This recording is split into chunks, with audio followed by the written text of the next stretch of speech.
Assalamualaikum warahmatullahi wabarakatuh. Perkenalkan kami dari kelompok 4 Kapita Select KB. Nah, di sini kami akan mempresentasikan mengenai TOE Framework. Next.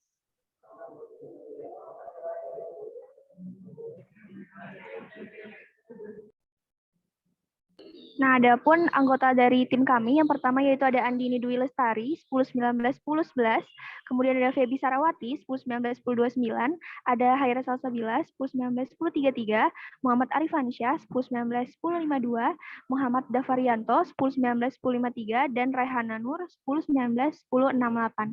Next. Nah, adapun outline yang akan kami bawakan, yang pertama ada definisi TOE, kemudian yang kedua ada model konsep TOE, ada limitation TOE, dan perkembangannya. Next. Oke, untuk outline yang pertama yaitu definisi TOE framework. Next. Nah, jadi TOE ini yaitu The Technology Organization Environment Framework diciptakan oleh Tornatsky dan Fleischer.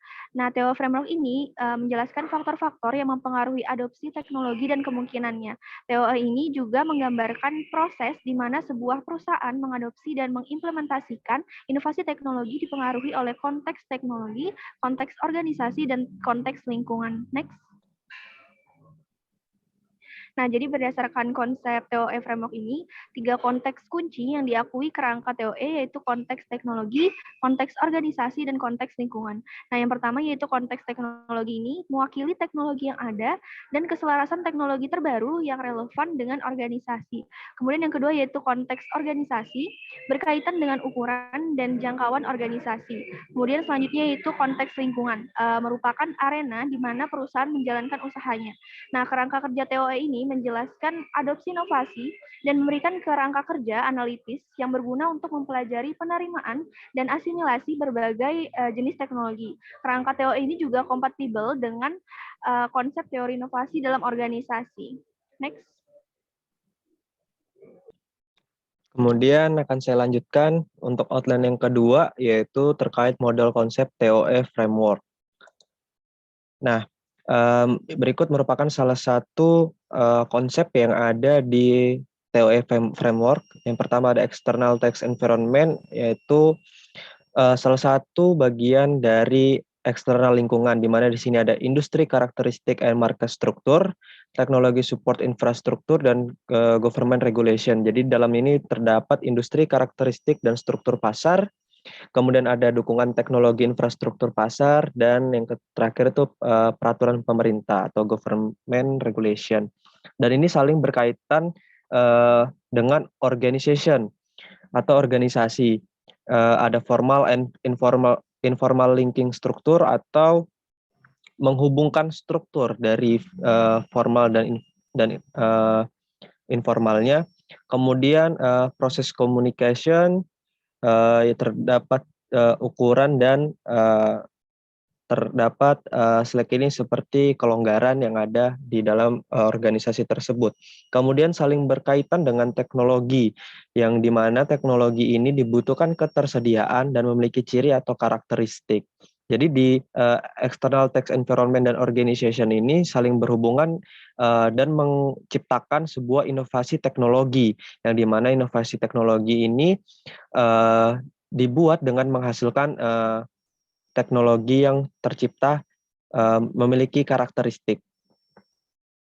Kemudian selanjutnya di konsep TOE framework ini terdapat 3 faktor yang mempengaruhi teknologi organization environment. Yang pertama yaitu faktor dari teknologi, di mana konteks teknologi ini menggambarkan teknologi internal dan eksternal yang relevan di suatu IAU ini seperti di lingkungan dan organisasinya. Kemudian organizational faktor, yaitu faktor organisasi. Nah, di mana konteks organisasi ini berupa ruang lingkup organisasi, ukuran, dan struktur manajerial mewakili faktor internal untuk sebuah perusahaan organisasi yang mempengaruhi adopsi dan implementasi inovasi. Kemudian ada environmental factor atau faktor lingkungan, di mana konteks lingkungan ini mengacu pada bagian di mana perusahaan menjalankan bisnisnya termasuk industrinya, pesaing atau kompetitor dan berurusan dengan pemerintahan. Kemudian ini elemen-elemen yang teridentifikasi dari kerangka kerja TOE sendiri.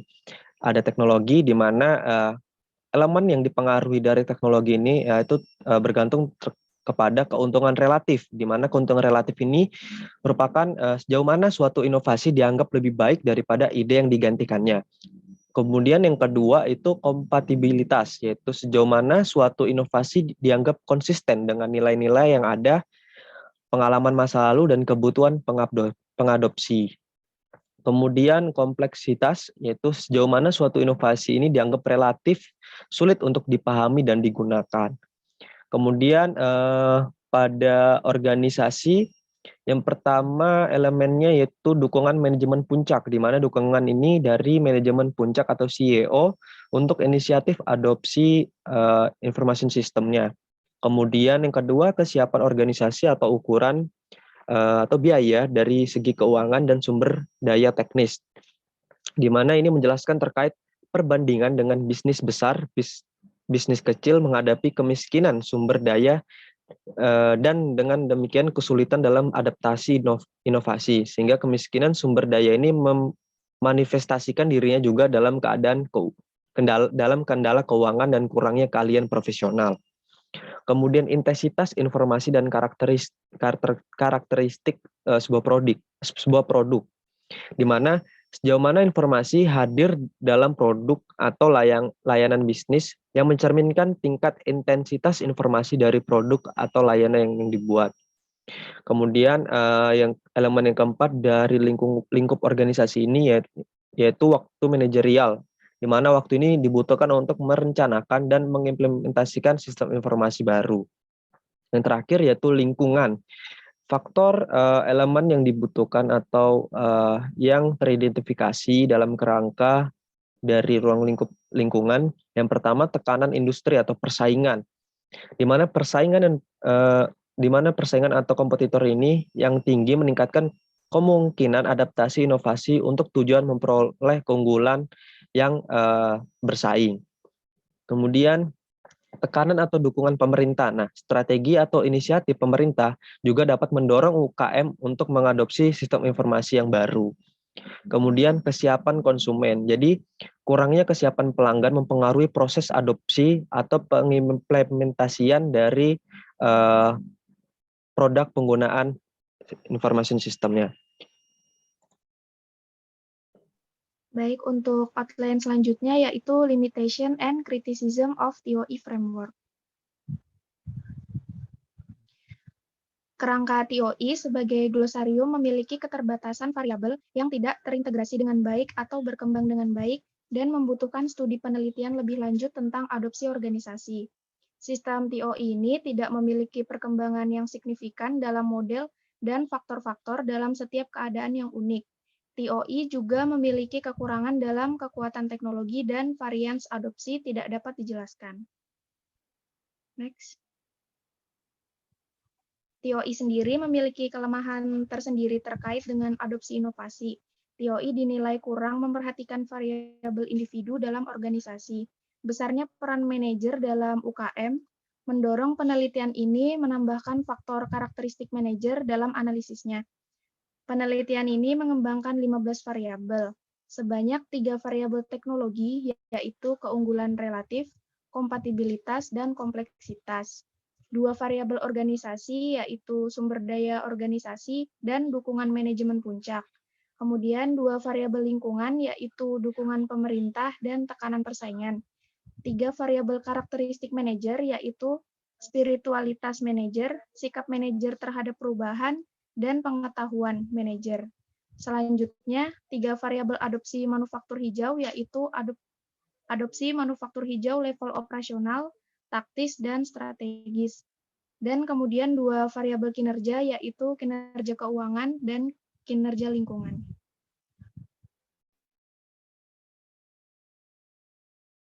Ya, berikutnya outline keempat, yakni teknologi, organization, environment, progression.